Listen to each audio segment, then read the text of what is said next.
Welcome to another very exciting episode of NFL Picks, week number 7. I think I got that right this week because last week I thought it was 7 and it was 6. So I'm missing a week. Daylight Savings Time has been turned to Daylight Savings Week. If it even is Daylight Savings Time. I noticed it got dark really early, but I had no idea it occurred. If it has occurred, it might not have occurred. Let's talk football. All right, let's go to the spreadsheet. The winner of the week was Ken Don because people made it interesting by offsetting the bets in the last game. That was cool. I'm glad people did that because it's kind of a little more fun when it's less about tying. Although I don't even know if it would have been a tie. Who cares? Anyway, okay, so the week of Ken won the week with Regina in second, Conrad third, Derek fourth, Chanel, and then me. I just keep going down the list until I get to me, because, why not? Let me just do this. Start off with the first game. Street scene, summer, the present. Man on the sidewalk named Lou Bookman, age 60-ish, occupation pitchman.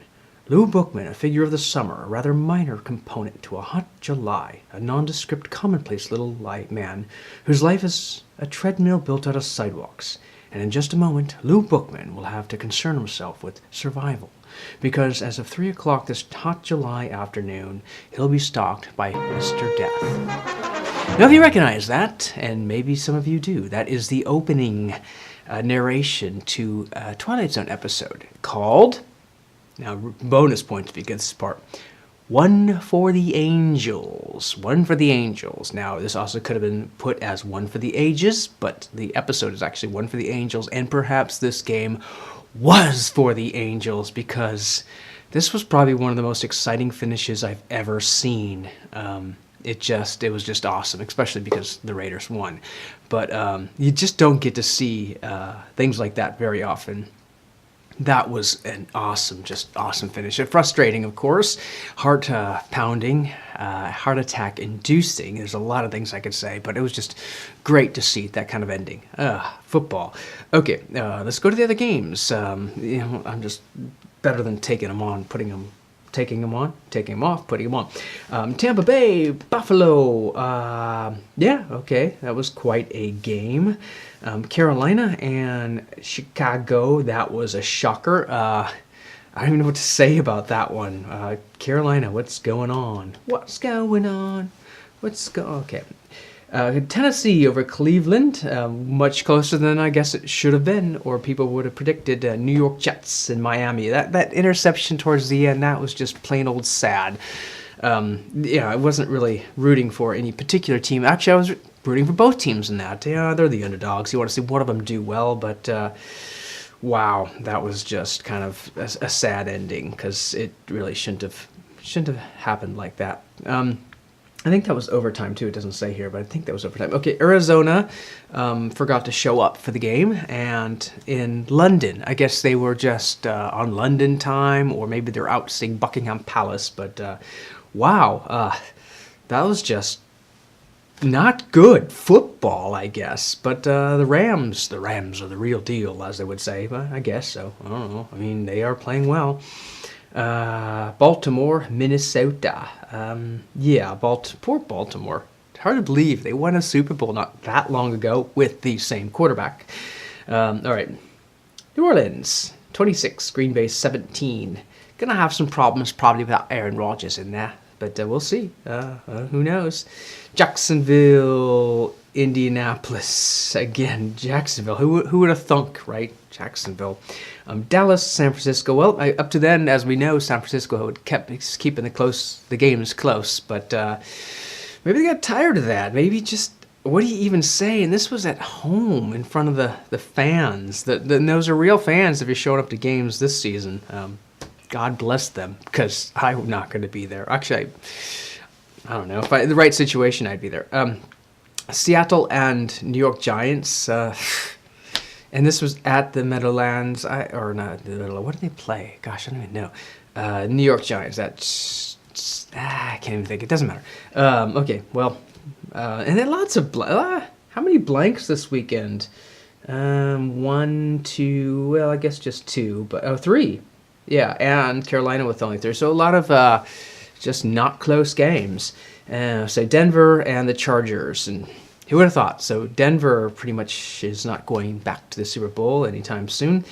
Cincinnati, Pittsburgh. Yeah, it's Pittsburgh. Like I've always said, they're the scariest team in football sometimes, because just when they start to bring it, and the touchdown celebration.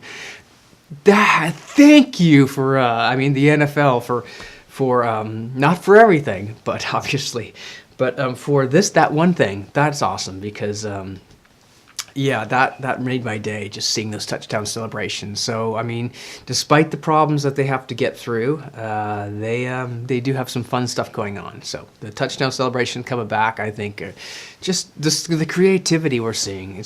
I think it's actually so good for the game, especially right now. Yeah, it's all I'll say. It's not all I'll say, actually. Atlanta, New England, the Fog Bowl shall ever be known as the Fog Bowl. The boring game. That's just no fun. But, of course, New England is the scariest team in the football league. Actually, okay, Pittsburgh maybe second. New England, just because of the talent level and the coaching level. They're probably the ones to fear the most when you're playing against them. Washington and Philadelphia. Did I see that? Yeah, but I don't know. I wish Washington would have played a better game, but they did. Okay.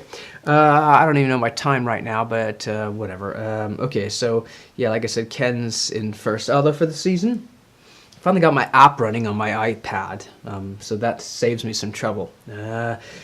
Gosh, Mike is at 626, although, well, Sean Hill's second, so, okay, who was going to get first prize? They can, what difference does it make?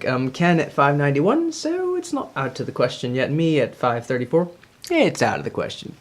Unless everyone just slips up and I just work miracles. I don't think it's going to happen. Let's make some predictions for the next week, shall we? We shall. Okay, week 8. I'm not saying I am betting on these for sure. So, Miami at Baltimore, both will lose. Actually, I think Baltimore will eventually pull out a victory. Minnesota at Cleveland, I think it would be actually, I think it's Cleveland. Whoa. Okay, I got to adjust my picks because I have Cleveland right now, but I think it will be Minnesota for sure. Carolina, Tampa Bay. That's I think Carolina will be back. Chicago at New Orleans, definitely New Orleans. Atlanta at the New Jets. I think Atlanta will finally get it. Philadelphia, San Francisco, definitely Philadelphia. Indianapolis, Cincinnati. Oh man, Cincinnati, they're at home, and the fans are dying for a win.